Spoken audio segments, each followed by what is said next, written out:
Hello everyone. So after PMT function and FE function, our next financial function is FE schedule function.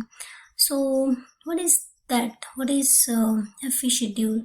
So basically FE schedule is used to calculate the future value with the variable interest rate.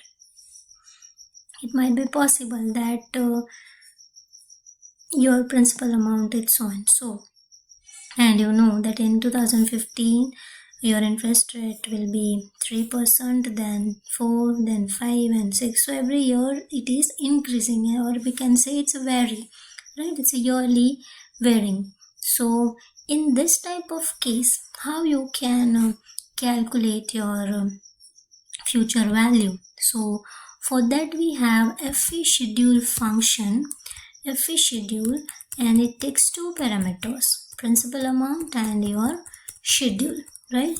So let's see how does it work.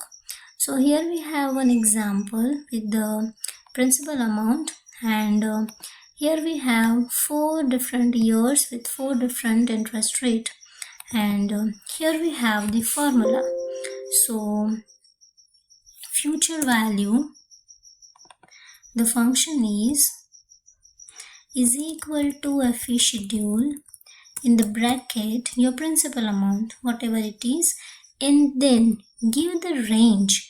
It is E5 to E8, and this is the schedule. Automatically it will consider that there is a 4 different time period, time zone, and for each time we have different interest rate. So simply you can use this formula, hit the enter, and you will get the amount. So at the end of this 4 years after with a variable interest rate, this will be your future value.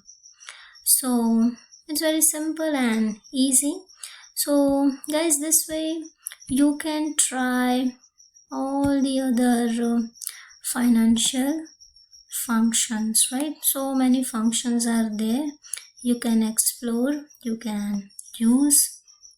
It's very easy. So only simply what you need to do, let's say DB, just go put the over the mouse and you will get the idea that DB function is about what, like it returns the depreciation of an asset, right? So you can calculate this type of thing. So all the financial functions are here. Explore and use it.